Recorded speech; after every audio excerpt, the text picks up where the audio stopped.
नमस्कार, आदाब, सत श्री अकाल, जय हिंद साथियों। मैं शिव उपाध्याय आप सभी का स्वागत करता हूं अपने प्यारे से YouTube चैनल जिसका नाम है अपने शिवम सर। तो ये YouTube चैनल न कि मेरा, ये सिर्फ और सिर्फ आप सभी का है। आप सबके प्यार मोहब्बत से हम बहुत आगे तक बढ़ चुके हैं। इसी सिलसिलेवार तरीके को और आगे बढ़ाने के लिए मैं एक नए वीडियो के साथ आप सबके सामने उपस्थित हुआ हूँ। तो ये वीडियो है आपका लॉज ऑफ रिफ्रैक्शन, यानी कि एक एक्सपेरिमेंट वीडियो है जो आप लोग अपने आने वाले बोर्ड परीक्षा या आगे भी जो क्लास में पढ़ाई करना चाहते हो, ये वीडियो से आप काफ़ी अच्छे तरीके से सीख के और अपने अच्छे नंबर ला सकते हो।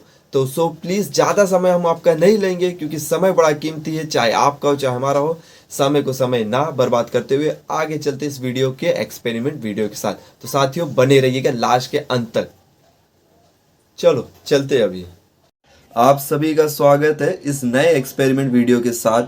सो बच्चों, आज हम लोग करने जा रहे हैं laws of refraction of light का एक्सपेरिमेंट, जिसमें कि हम लोग जाने कैसे laws of refraction of light एक मीडियम से दूसरे मीडियम में क्या चेंजेस दिखता है। सो इस एक्सपेरिमेंट के लिए हमें चाहिए एक छोटा सा soft pin, protractor, eraser, scale, pencil और ये आपका ग्लास, इसको बोलते हैं ग्लास स्लैब।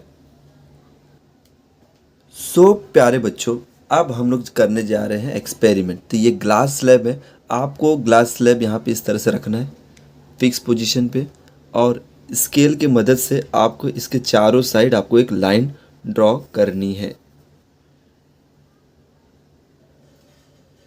और लाइन ड्रॉ करते वक्त ध्यान रखिएगा आपका ग्लास स्लैब आपका हिले ना, और ठीक इसके चारों साइड आप इस तरह से लाइन ड्रॉ कर देंगे।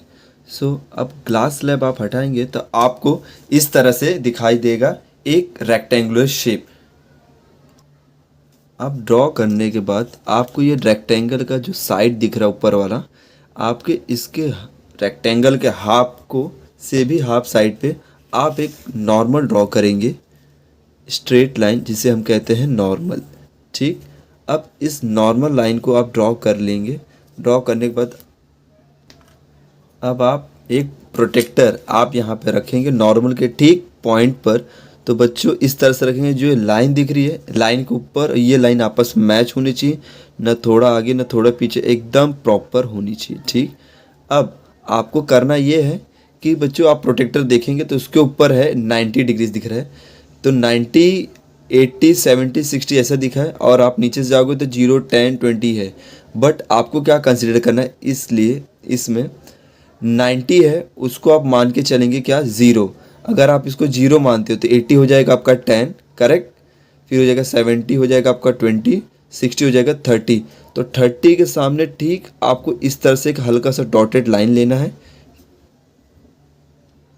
और इस डॉटेड लाइन से आपको नॉर्मल के ऊपर ज्वाइन करना है with the help of scale. तो ध्यान से करिएगा बच्चों, ये जो लाइन आई है इस लाइन को हम कहते हैं इंसिडेंट रे। आप अपने हिसाब से एक एरो दे दीजिएगा और आप लिख सकते हैं यहाँ पर इंसिडेंट रे, और इंसिडेंट रे है। अब ये कितना एंगल है तो आप यहाँ पर एंगल लिख दीजिएगा 30 डिग्री, करेक्ट। इसे कंप्लीट होने के बाद अब आपको एक चीज़ बताने जाएंगे। ये जो ग्लास दिख रहा है इसके ऊपर हम रखते हैं। तो बच्चों अगर ये ग्लास है तो ये एक सॉलिड है, और हम कंसीडर कर सकते हैं जो सॉलिड के ऊपर जो लाइट आ रही है मतलब वो एयर से आ रही है। और अगर ये एयर, ये सॉलिड है, फिर ये क्या हो जाएगा आपका वापस एयर। मीन्स अगर हम ग्लास स्लैब को माने तो ये आपका एक प्रकार से डेंसर मीडियम है, ठीक है, जिसमें कि इसके जो पार्टिकल वो एक कंडेंस फॉर्म में। इसके ऊपर क्या है आपका रेयर मीडियम है, और ठीक इसी के नीचे जो अब जो लाइट आएगी इसी को हम कह सकते हैं आपका रेयर मतलब हल्का, डेंसर मतलब गाढ़ा। अब इसमें है इसको हम मीडियम 1 मानते हैं। ये आपका हो गया मीडियम 2 बच्चों, और ठीक इसी के नीचे आपका मीडियम 3।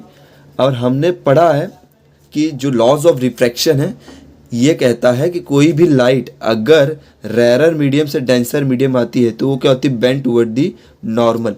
अब हम लोग चेक करते हैं क्या ये ओबे करता है कि नहीं करता है। ओबे करने से पहले एक चीज़ और, अगर ये ग्लास स्लैब इस तरह अगर नहीं रहता, मतलब कोई पाथ नहीं है, तो ये क्या होता है, जो हमारी लाइट यहाँ पर है ना, तो बच्चों वो लाइट सीधा यहाँ पर आती।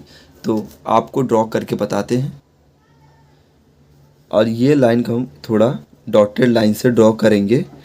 और इस लाइट है वो मीडियम 1 से अगर मीडियम 2 पे आ रही है, तो इसका मतलब क्या है बच्चे लोग, यहाँ पे इंसिडेंट था और यहाँ पे एंगल ऑफ रिफ्रैक्शन। तो ये जो लाइट यहाँ पर आई है सेकेंड में, यहाँ पे रिफ्रैक्शन हो रहा है, और ये रिफ्रैक्शन के बाद होगा बच्चों लोग एमर्जेंट रे। ठीक, लाइन ड्रॉ होने के बाद अब हमें ग्लास प्रिज्म रखना है, सॉरी ग्लास स्लैब रखना है।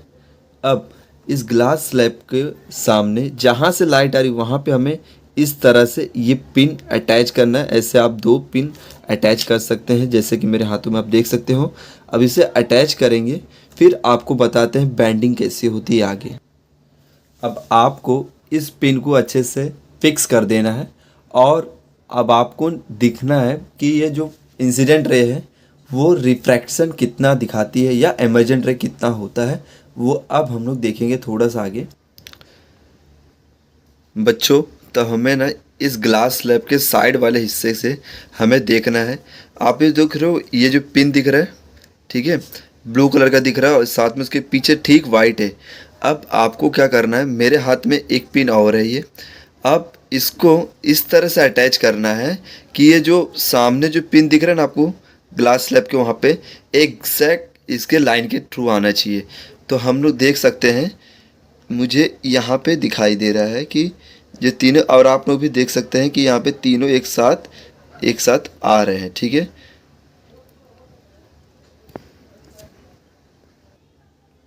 अब आप देख सकते हो मैंने किस तरह से फिक्स कर दिया है, तीनों एक ही अलाइन में है।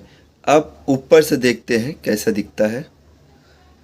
तो बच्चों, अब आप देख सकते हो ऊपर से इस तरह से आपको दिखाई देगा। जो ऊपर वाला जो दोनों पिन है वो इंसिडेंट रहे है, अब सेकेंड मीडियम से पास होके थर्ड मीडियम में आई है। इस मीडियम को हमने लिखा नहीं है, तो इस मीडियम को हम लिखते हैं मीडियम 3। ठीक, अब इस मीडियम 3 में आपका एमरजेंट रे आने वाला है। तो थोड़ा डिफरेंस आप देख सकते हो। डिफरेंस ये है कि जो लाइट आ रही है, ये लाइट बिना मीडियम के अगर आती तो ये स्ट्रेट ऐसा आती, बट जब हम ये मीडियम यहाँ रखते हैं बच्चों, तो आप लोग देख सकते हैं जो पाथ यहाँ से सीधा स्ट्रेट जाना था, बट वो थोड़ा बैंड हुआ है। आइए चले नापते हैं हम लोग, क्या मेज़र करेंगे, लाइक कितना डिग्री का चेंजेस हुआ है उस प्रकार से। अब हमने नीचे वाले पार्ट को, पिन को मैंने हटा दिया। अब एक लाइन ड्रॉ करते हैं जिसे कहते हैं नॉर्मल, जो हमारा पिन था उसको हम यहाँ पे ड्रॉ कर दिए। ठीक, अब ड्रॉ करने के बाद अब जो ऊपर वाला है नॉर्मल, नीचे वाला नॉर्मल को आपस में मैच करना है। ठीक, इस तरह से प्रॉपर एकदम सेंटर में आना चाहिए। यहाँ होने के बाद आप स्टॉप करेंगे। आगे करने के बाद अब इसी लाइन को आप नीचे की तरफ आप एक्सटेंड कर देंगे। ठीक, अब एक्सटेंड करने के बाद ऊपर जो 2 पिन है उसको आप रिमूव कर दीजिएगा। रिमूव करने के बाद अब आप जो देख रहे हैं, ये जो लाइट आई है इसको हम कहते हैं एमर्जेंट रे या angle of emergent, angle of emergent या एमरजेंस रे, इसको हम लोग ई से डिनोट करते हैं। ठीक, सो बच्चों, हमें मेज़र करना है ये जो एमरजेंट रे आया है, इस प्रोटेक्टर को यहाँ नॉर्मल पे रखना है, और हमें चेक करना है मेज़र करने के लिए प्रॉपर लाइन पे होना चाहिए इस तरह से बच्चों। फिर आप देखेंगे, ठीक, अब जो एंगल हमारे पास आ रहा है, ठीक, वो एंगल का अगर ये 90 तो इसको हम 0 माने तो हो जाएगा 10, 20, और ये आपका लगभग 29 के आसपास आ रहा है, 29 डिग्री। ठीक है, तो एंगल ऑफ एमर्जेंट कितना आपका है बच्चों, 20 डिग्री। ठीक, तो जो एंगल ऑफ इंसिडेंट है जिसको हम लोग आई से डिनोट करते हैं, ठीक, वो आपका 30 डिग्री था, और एंगल ऑफ एमर्जेंट आपका 29। लगभग जो एंगल ऑफ इंसिडेंट है वो किसके बराबर होता है, एंगल ऑफ एमर्जेंट। ठीक है, अगर ये 30 है तो ये भी कितना होगा आपका, 30 होगा। ठीक बच्चों, अब इसके अलावा जो ये लाइट है एंगल ऑफ रिफ्रैक्शन, ये कितना होता है अब हम लोग उसको देखते हैं आगे। एंगल ऑफ रिफ्रैक्शन को नापने के लिए अब आपको इसी की तरह नॉर्मल पे रखना है और आप मेज़र कर सकते हैं। तो ये जो है 0, 10, 20, 25 या 24 के आसपास ये आ रहा है। तो हमेशा ये याद रखिएगा बच्चों, जो एंगल ऑफ रिफ्रैक्शन है, ठीक है, इस एंगल ऑफ रिफ्रैक्शन को हम लोग यहाँ इस एरो के माध्यम से लिख देते हैं ऊपर। इसको कहते हैं एंगल ऑफ रिफ्रैक्शन। ठीक, अब एंगल ऑफ रिफ्रैक्शन कितना है आपका 24। तो हमें क्या क्या मिल गया है, एंगल ऑफ इंसिडेंट कितना मिल गया है, जिसको आई से डिनोट करते हैं, वो आपका 30 डिग्री हो गया, करेक्ट। फिर आपका एंगल ऑफ रिफ्रैक्शन जिसको स्मॉल आर से करेंगे रिप्रेजेंट, वो आपका है 24 डिग्री बच्चों। फिर लास्ट आपका है एंगल ऑफ एमर्जेंस, जो कि आपका 30 डिग्री एंगल जो डिनोट करता है।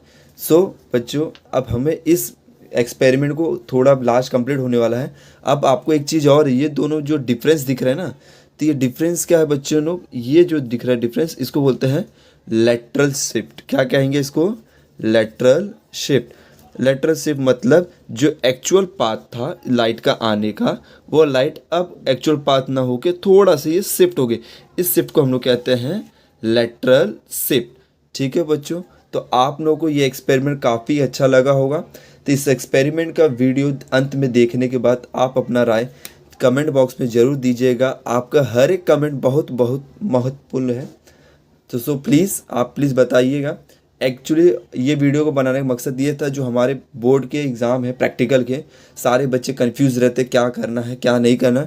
सो मैं चाहता हूँ जितने भी हमारे बोर्ड के, चाहे CBSE के हों, स्टेट बोर्ड के हों, UP board, SSC board, Maharashtra board, any other board में, ये जो साइंस के जो बच्चे हैं एक्सपेरिमेंट के लिए परेशान होते हैं, तो आप परेशान ना होइए। इस वीडियो के माध्यम से आप अपना एग्ज़ाम में ये वीडियो देखकर अच्छे से एक्सपेरिमेंट करके अच्छे नंबर लाके अपना मार्क्स ला सकते हैं। सो मेरी बेस्ट विशेस आप लोगों के साथ है। आप सभी का धन्यवाद वीडियो के अंत तक बने रहने के लिए, और अपना राय जरूर दीजिएगा कमेंट बॉक्स में कैसा लगा ये वीडियो और एक्सपेरिमेंट। इसी साथ में आप सभी को एक छोटा सा रिक्वेस्ट है, प्लीज़ लाइक शेयर सब्सक्राइब करिएगा। एंड हाँ, मैं बहुत जल्द मिलता हूँ आप सबको एक नए वीडियो के साथ इसी प्लेटफॉर्म पे, जिसका नाम है अपने शिवम सर।